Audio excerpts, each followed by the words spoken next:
Hochi. I'm really happy and honored to be here to report back what I did in the past 10 years. I graduated from SCM in 2013, and I'm going to share my path and hope my experience could be useful to some of you. First, the title for my talk today is Moving Backward into the Future.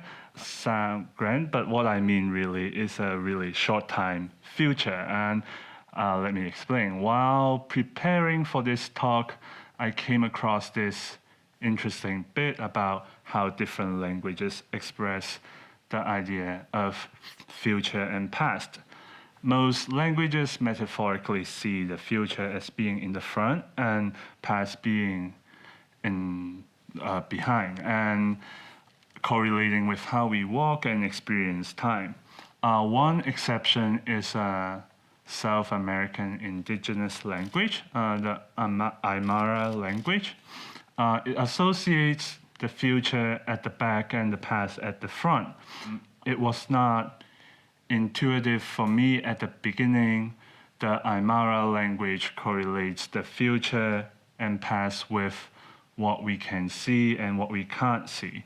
The past has happened, is what we can see, is visible information, and we can't see the future. That makes it behind us. Following this logic, moving into the future feels very much like taking a small step backward without exact vision on where you are landing your foot. While reflecting on my path, I felt that is a much more accurate way to express the idea of future. I realized my path was quite unpredictable for myself. From the very first day that I came to SCM, wanting to make movies, to running an exhibition design studio right now, at no point in the timeline I could have foreseen what I was going to do in the next 1 or 2 years. I thought I had some idea, but I really didn't. I think a few things contribute to this, and I will highlight them while I share my path with you. So let's start with where I am now. I'm now running an exhibition design studio, IOIO. It designs and builds exhibitions and multimedia exhibits for science museums, history museums, and the like. We also make installations and performances in public. So here, the top left is an interactive installation that we made for Sonnet Festival. It interacts with wind and makes sound and changing light. On the top right, it's the other side of the business. We do design and build exhibition. It's an exhibition in Saikong about the fishing industry in Hong Kong. And I'm also an artist. My focus is in mythical interface. I make installations in both galleries and public. I'm interested in how we see our relationship with our technology. As an example, the top left is not a work made by me, it's the Mouth of Truth. And it's what I'm interested in, the question that I'm thinking. It's a device, in myth, is a lie detector. So the accused has to put in their hand in the mouth of the god and to answer questions. So if you answer truthfully, your hand will be intact, and if you lie, your hand will be chopped off by some soldiers then behind the stone mask. Also in other research that it's also is a drain cover. So I like all those things that exist at the same time. This should be enough as a context to start seeing how the things I did contribute to what I'm doing now. So let's go to the background. And I graduated from School of Creative Media 10 years ago in 2013. I came in wanting to make movies. I'm fascinated by the many ways people have to tell stories. I wanted to learn the ways and come up with my own. So school started learning a wide range of skills from darkroom photography, physical computing, programming in Adobe Flash and Dreamweaver, to stop motion, to film theory, a very wide range, and they almost need effort to connect them. And because many still immature when I learned, it took time. And the most sensible thing for me was to combine them, their skills of making and their skills of seeing. But really, after studying here 4 years, the most important skills is to translating the different knowledge and skills across forms and mediums. And that really set me up to my second point, to experimentation with jobs. During my study here and 2 to 3 years after I graduate, I experimented with a lot of temporary jobs. I think all of the listed here, from production assistant, videographer, making corporate internal videos, to video for event highlight, a lot of videos because I learned a lot of skills for making video, and to art technician, setting up exhibitions, to multimedia technician. All these jobs seems quite unrelated and in very different field, and also a kindergarten teacher and running a light painting installation for 3 days. And many of them are quite painful to remember, but that was a very efficient way for me to find direction, to find things I want to work on, to find the environment I want to work in, to find people that I want to work with. And while preparing for this talk, I chose a few that right now, 10 years later, looking back, that they contribute to what I'm doing right now. But at the time, there's no way I planned it that way, that I know, oh, actually this opportunity really is the key one that makes what make today happens. And the first part is I was really lucky that I had the opportunity to extend my stay. After graduating in SCM, I worked with Dr. Ollie Tabioleno as his research assistant, researching multimedia artworks that where people create devices to enhance their senses. And I also worked with Professor Jeffrey Shaw as an exhibition coordinator, coordinating between Taipei National Palace Museum and SCM and CityU to create exhibition about the tone-on ships and new media format. These two experiences as research assistant for Ollie, I really learned what other artists are doing and how they are doing it and what I want to make. So while researching all the artists, I also have to collecting data, also have to research what festival and awards focusing on this topic, and that leads me to the next key experience. So while working on that data collection, I also submit my graduation work into some of those festivals, and luckily got invited to show my work in Japan Media Art Festival, and a year later in Electronica. And for me at that stage, it was a huge award and surprise and confidence boost, and it gives me opportunity to talk to different artists in Europe, in Japan, and just listen to people, like how are they dealing with the same situation, start out maybe wanting to be an artist. And after working for Jeffrey Shaw, organizing that exhibition, I also did another one with the French maid to just install and coordinate multiple artworks to be installed in Comics Home Base back then at Wan Chai.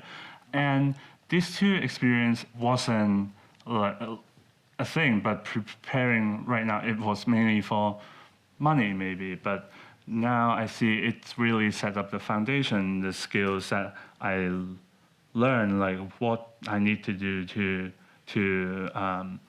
curate, organize, and materialize a whole exhibition with many focus on multimedia artworks. And after setting up those two exhibitions, in terms of jobs, I started working in IOIO as a first employee and / co-founder. And those 3 years at the beginning of the company, it took a lot of energy and focus, and I also, after showing the works in Japan Media Festival and Electronica, I didn't know how to move forward. I didn't make any work in those 3 years. Not until this opportunity. That's why it's important it should be here. Another alumni, Wang Chunhoi, we were friends since university, since our days in SCM, and he couldn't stand it anymore that I'm not making any work, so he invites me to make other work, and just pure trust and belief. And so I made other work for, I think those time was Microwave Festival, a satellite event. And this work I made, I think for 2 years, that it's just kind of sit there. And after showing that week, nothing happened to it. Even I talked to people about it. To my surprise, after 2 more years, that when I went to study, I want to finally go to study. I applied for school. I went to Carnegie Mellon University. That work actually is a big part of the reason that I get in. So in looking back in a way that I almost can miss it. And now seeing it, it's really important to take all those small opportunities and try things out and just be patient and see if it leads to other things. And Carnegie Mellon, again, I think it's a condensed version of what happened in the previous 7 years. Again, is a lot of experimentation from me only making interactive installations in the gallery to making public pieces without technology, really. It's just a sculpture. That, I think, it's really what I'm still doing, what I find most important, what I appreciate deeply, what SCM taught me to do, to translating different skills and knowledge across forms, fields, and mediums. And thank you. That is my presentation. Hello. Hello. Good to see you again in this building. Welcome back. You showed quite a few of your own works in this presentation. I was wondering, would it be interesting if you could tell us something more about these individual works? Yeah. Let me go back to this one. I think The top right work is the work that I worked with Ollie. Ollie back then was my advisor. It's my second work that I made here in SCM, and it involves a projection of my eyes and a trackball, this little black thing you see is like a mouse. It's a mouse, and a bench, and people come, they sit on the bench, and they move the trackball, and the line of sight will follow. So 10 years ago, there was no machine learning and like not in the sense that it generates images that fast. So in the statement that I not really disclosing how I make the image, but then I'm actually here lying in the box for the whole exhibition period, where there's a camera pointing at my face and I'm seeing a monitor with a cursor. So my eyesight really just following the cursor where audience moves. So that's the beginning. This one here is my graduation work at Carnegie Mellon, and it's all very ad hoc, and in the sense that I was imagining a different piece of work, but then I get this space with a fire exit in the middle, and then I create a whole work around it, creating illusions, and I guess the similarities is illusions that you can easily see through. It's not intended to really trick you, but it's kind of bad magician kind of idea. Yeah. Any questions from the audience? Could you say a little bit more about what the illusions are in that piece you just referred to? The fire exit? The fire exit is I guess in galleries, fire exit has to be there, but at the same time, it's an object that we usually try to avoid. Just pretend we don't see it. Like it's not there to give any meaning. But then I try to give as much meaning to it as possible, make it so visible. And the illusion is creating this. Here maybe it's a little bit small, so you can see. So I create two projections side by side by the real fire exit. So the middle one, this one is the real one. It says exit, and I create two projections that says different pairs of work. For example, sunset, sunrise, moon and well, and so just really free association, thinking about exit, path, emergency, the room, the space behind the emergency exit to choose a path, all those things. All right, on the topic of choosing a path, you mentioned when you were retelling your path, you mentioned that after a certain number of years, you were now wanting to go back to study. Like you worked for a few years, then you applied for Carnegie Mellon. I'm sure now, like looking back, it kind of makes sense. You can see all this has happened already. But if you are sort of going back to that time, trying to reflect on how you thought, sometimes you think that the person's path through their studies is a direct line, like a pipe. You enter here and you exit there. How would you? I mean, you didn't apply straight after you graduated from SCM. Yeah. You chose to work in the middle, and then you went back to school. I think some of the audience members might be interested in sort of the decisions that you made along this path. What sort of thinking was guiding you? Did you imagine an endpoint toward which you were going, or? I think that's a big part of my thinking process. That no, I really did not think about the endpoint. Really didn't plan. I think I always want to study, and applying for graduate school right after graduating from SCM was also like I also considered that, but going to study, I guess it takes a lot of things to work together at the same time, and and so I just kind of leave it at the back of my mind as a hope, waiting for the moment when the opportunity comes closer that seems more attainable than so it took 5 years, I guess, so it's for me to feel things are in place that I'm ready to study again. Was it sort of you chose Carnegie Mellon? Did you apply to many other schools, or was it always your idea that that's the school you want to go to? Or how did you choose that place to apply to? I applied to 3 schools, and the schools I chose they are all in research university with a strong technology component.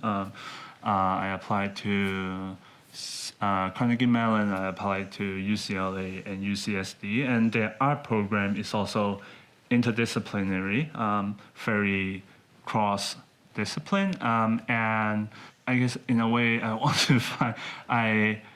to find similar approach to SCM, that I'm not going in as a painter, like as a medium-focused studio artist, that I don't just make videos or films, and I can have those years to really try out different forms and mediums as flexible as possible.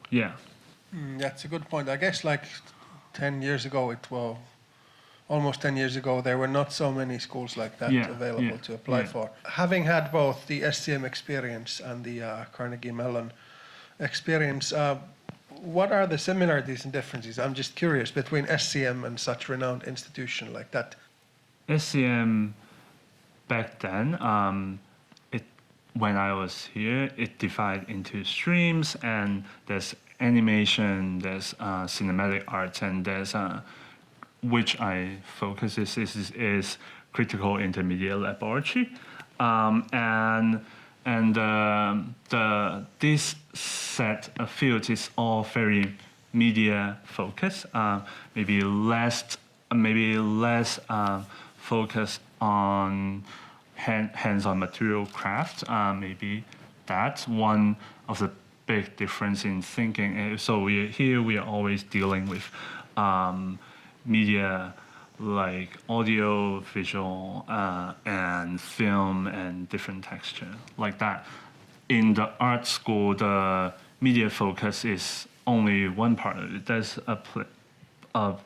plenty of painters and sculptors who do more traditional 2D, 3D works. But the similarities is, I think, SCM also back then start doing really drawing in other discipline into SCM, say the Bachelor of Art and Science, that program, like that kind of thinking, that kind of cross-disciplinary urge, I think is very dominant in both environment for me.